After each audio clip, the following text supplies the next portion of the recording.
Blessing tong bahay na to. Sa mga hindi nakakaalam kasi guys, si Sob kasi may nakikita na hindi namin nakikita. Kahapon nag-usap, pero ngayon hindi ko alam. Pero kahapon, nakita namin wala na lang, parang konti na lang. Pero yung dating-dati pa mga yun, parang may puti na bulto, parang aswang.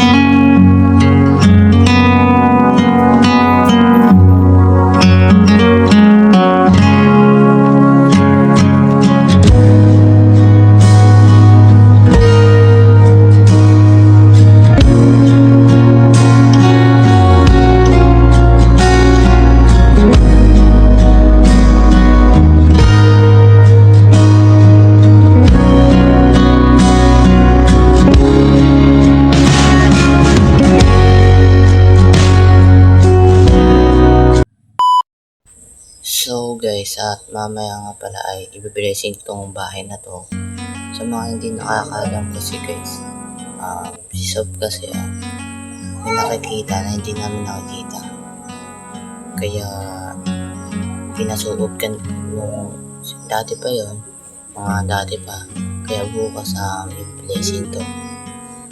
Kaya meron din ako kwento sa aking buhay. Buhay ni dito na off-cam na nangyari. Nagkasakit si Sob na ilang araw,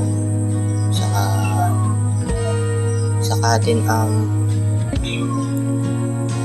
nung naglalaro daw sila doon, may natapakan daw si Sob ata noon na bahay ng duwende, at natapakan niya ng kaya nung nakapakan, sinipan ni duwende yung dito sa paa niya.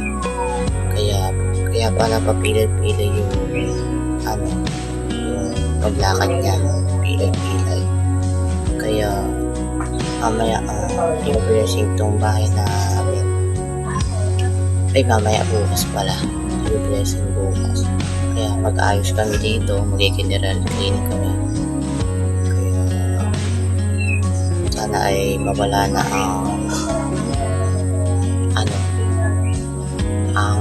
na ang multo na kasi nag-usap si mama. Tulad lang ako nag-uusap si mama lagi-lagi. Kahapon nag-usap, pero ngayon hindi ko alam. Pero kahapon nakita namin wala na lang, parang konti na lang. Pero yung dating-dati pa mga ilalaro na lang dyan. At yun, parang may puti na bulto, parang aswang. Kaya madaming bawang dito. Kahit sa CR may bawang, kahit dito sa sala may bawang sa kwarto. Kaya yun, see you tomorrow na lang. Magpapagong ng pera, pero hindi gagastusin daw yung sabi. Kaya sabi ni Lola, gusto ko pwede gastusin ko, ilalagay mo dun sa hindi, pero sabi ni Papa kapon, pag kulang yung pera, kukuhanin ni Mama. Pero bawal daw yun. Kaya see you tomorrow. Magandang umaga po. Kuya, mabuo po kayo. Simula sa umaga at buhay namin na mayroong kami ngayon ay isang napakagandang pagpapala sa akin. Marami pong hindi nagising sa araw na ito, pero kami gising pa. Ibig sabihin makakaahon kami, at ibig sabihin mayroon pang mga biyayang darating sa amin. Ang mga nakikita namin ngayon at tinanggap ay pasimula pa lang. Kaya kung kami ay magiging tapat lamang sa iyo, ikaw ay tapat din magpapala sa iyo. Maraming salamat po. Samahan mo kami sa paghahandog. Tanggapin mo ang aming paghahandog. Tanggapin mo ang aming pasasalamat. Sa pangalan ng Jesus. Hayaan niyo ang magsisilbi sa inyo. So dito po sa verse 3, malino po na sinabi no, may akda. kinakailangan ang karunungan upang makapagtayo. Kaya nga sabi niya sa pamagitan ng karunungan na itatayo. Pero naniniwala ako na hindi lamang bahay ang itinayo. Anong pangalan nito? Andy po. Andy. Hindi lamang bahay ang itinayo ni Kuya Andy at ni Ate Rose. Higit pa rito ay nagtayo kayong tahanan. Kasi yung bahay, iba yung tahanan. Maraming may bahay pero walang tahanan kasi magulo sila. Kung kaya't lalong kailangan ng karunungan para magtayo ng tahanan. Ang matindi pa nito, tahanan ng Kristyano kasi tinawag niyo po eh. Okay? So, sa makatwid ay ginamitan din ng pinakamataas na karunungan. Ang karunungan na mula sa Diyos na nakamtan ninyo dahil sa mataas pagmunin na paggalang sa mga tagapagtayo na ito. Sa Diyos, sabi sa Kawikaan 9:10, takot sa Panginoon, pasimula ng karunungan. At tayo rin ay bukas na. Kaya palaging ganun. May dumarating sa loob at nakapagbibigay at nagipagdaan. Huwag nyo nang hintayin na tumulong kayo na mayaman kayo. Hindi nyo kailangan maging mayaman para tumulong. Ang Diyos ang nagbibigay ng malinis na puso sa pagtulong. At ang Diyos din naman ang nagbibigay ng kakayanan para tayo ay makatulong. Amen. Okay. Punta tayo sa ating kusina. Halika kayo rito. Sina. Opa, may pansit na pala si Sabo. Magdasal tayo. Dito nyo pinagsasaluhan ng inyong pinagpawisan. Kuya Andy, Ate Rose, huwag kayong magsasayang. Tama lang. Laging magpasalamat sa Diyos at huwag maging marami. Matutong magbahagi kahit kakaunti ang mahalaga. Then, laging pahalagahan ng trabaho. Pero huwag pababayaan ang pamilya. Alagaan ng kalusugan, huwag abusuhin dahil iyon ay kapital ninyo sa inyong pag-aaral. May pagkakataon kayong umunlad. Kapag dumating iyon, gawin ninyo ng buong husay. Galit ang Diyos sa mga tamad, pero pinagpapala ng Diyos ang mga masisipag. Ayaw din ng Diyos ng mga waldas. Matutong magtabi kahit babaan. Amen. Para hindi mag-alala, focus sa kasalukuyan.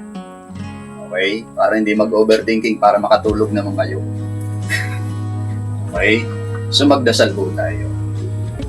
Panginoon, itinatalaga ko po ang kusina na ito. Dito pinagsasaluhan ng pamilya ang pagpapagal at bunga ng kanilang mga pinagtatrabahuhan. Ilayo mo sila sa karamdaman. Ilayo mo sila sa mga pagkakagastusan na wala namang kahulugan para sa kanila kundi pahirap lamang. Sana wag maging sakitin ng ama hanggang sa pinaka batang miyembro ng pamilya. Ilalayo sa aksidente at laging ilagay sa isip ang pag-iingat. Aking idinadalangin pagpalain niyo po ang kanilang trabaho. Maging mabait ang amo nila sa kanila at ilayo mo sila sa mga mainggitin na kasama sa trabaho. Akin din idinadalangin, Panginoon o Diyos, maraming biyaya ang dumating hindi lamang ngayon kundi sa darating pang panahon. Tulungan niyo na tuloy-tuloy ang trabaho ni Andy at magiging madiskarte rin si Rose. Panginoon, sa hanap buhay para Panginoon, hindi sila mahirapan maghulog nitong kanilang payment, Panginoon, sa kanilang bahay. At makapag-ipon din sila. Ibig ko, Panginoon, na hingin ngayon pa lamang sa inyo na dumating ang araw na itong bahay nila ay maipakongkreto po nila. At dalangin ko maging komportable po sila dahil lumalaki din po ang kanilang pamilya. Pagpalain nyo sila na mapag-aral at mapagtapos nila ang kanilang mga. Maraming salamat po. Pagpalain nyo sila ng kasaganaan at lagi din silang magpasalamat sa iyo, hindi lamang sa bibig kundi sa pamamagitan ng pagbabahagi din sa kanilang mga kamag-anak. Kahit isang mangkok na ulam, Panginoon, ay hindi sila maging maramot, Panginoon, sapagkat natutuwa po kayo sa Diyos at sa ganang nagbibigay at hindi nanunubad. Salamat po ng marami sa pangalan ng Ama, ng Anak at ng Espiritu Santo. Punta tayo sa kwarto. Ay, nagtatrabaho. Alumin po. Kuya Andy. Si Andy Rose lang ang kasama mo dito. Huwag kang magdadala ng iba. Hindi ko kayo mapagpala. Ikaw din, Ate Rose. Napaka-importante ang relasyon sa isa't isa. Kayong mga kabataan, sagrado ang inyong kwarto. Sa kwartong ito, dito nyo sinasabi sa Diyos ang inyong mga plano. Dito nyo sinasabi sa Diyos ang inyong mga pangarap. Dito nyo sinasabi sa Diyos ang inyong mga pangangailangan. Sa kwarto ding ito, dito ninyo natatanggap ang panibagong lakas sa bawat mga para kayo ay makapagtrabaho. So ipagdasal po natin ang kwarto. Panginoon naming Diyos, itinatalaga ko po sa inyong mga kamay si Kuya Andy, si Ate Rose at ang kanilang buong pamilya. Sa kanilang pagtulog sa kwarto na ito, palagi silang makabawi ng lakas. Huwag niyong hayaan na managinip sila ng masama at huwag niyong hayaang gambalain sila ng masamang espiritu. Protektahan niyo po, Panginoon Diyos, ang pamilya na nananahan sa lugar na ito, ilayo niyo sila sa mga magnanakaw, sa mga masasama at mapagsamantala. Lalo na sa gabi, idinadalangin ko rin, ilayo niyo rin sila sa anumang mga kahalayan at sa halip ang kabanalan mo ang mag-ari sa kanila. Aking idinadalangin, pagpalain niyo po ang kalusugan ng bawat isa at tuwing sila'y tatawag sa iyo sa lugar na ito, sila po, Panginoon, sa inyong pagpalain at dinggin, sagutin ang kanilang mga kahilingan. Protektahan niyo po, isugo ninyo ang iyong mga anghel para bantayan ang pamilya na namamahinga sa lugar na ito. Bendisyonan niyo po ang lugar na ito, umaba nawa ang kanilang buhay. Sa pangalan ng Ama, ng Anak at ng Espiritu Santo. Po at basbasan niyo ang buong tahanan na ito. Protektahan niyo sila at ilayo sa mga kalamidad tulad ng magnanakaw, sunog, bagyo at anumang mga baha o lindol. Sila ay ingatan niyo po at iligtas, Panginoon, sa kabahakan. Kasama ang kanilang mga kapitbahay ay protektahan niyo po. Palayasin niyo po ang espiritu ng karamdaman, ang espiritu ng kahirapan at kakapusan sa lugar na ito. At basbasan niyo po ang lugar na ito at sila'y mabuhay ng tahimik at may kasaganaan, Panginoon. Pagpalain niyo ang mga lalaki at babae, mga ama at ina at ang kanilang mga anak tungo sa kanilang buhay na nagtatagumpay kahit, Panginoon, may mga hamon at mga pagsubok. Maraming salamat po. Palibutan niyo po ng iyong bantay at mga anghel ang lugar na ito upang sila ay maingatan. Salamat po ng marami sa pangalan ng Ama, ng Anak at ng Espiritu Santo. Amen. Sama na rin po natin. Ano pa to, hulugan? Okay. Panginoon naming Diyos, sino mga hawak ng manibela na ito ay palagi niyong po protektahan, babatayin at ilalayo sa kapamakan. At sino mang sasakay doon sa likod ay dalangin ko ang buhay niya ay maingatan. Nawa ay tumagal sa kanila ang gamit na ito hanggang sa matapos po nila ang kanilang bayarin. Pagpalain niyo ang kanilang mga buhay at sana po hindi lamang po ito ang sasakyan na ibigay niyo sa kanila.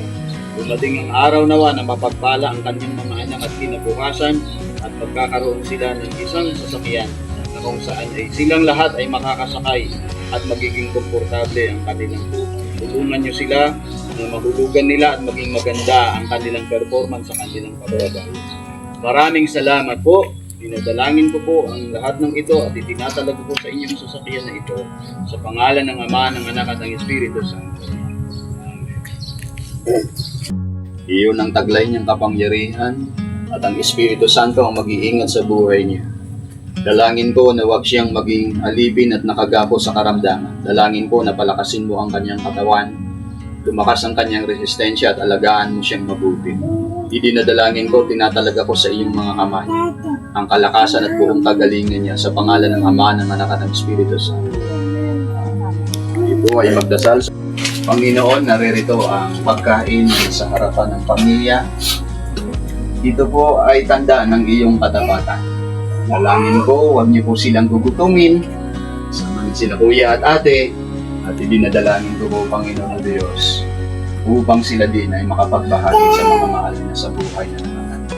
Pagpalain niyo ang kanilang katawan, umaba ang buhay, at maraming biyaya pang sa pangalan ng Jesus. Amen.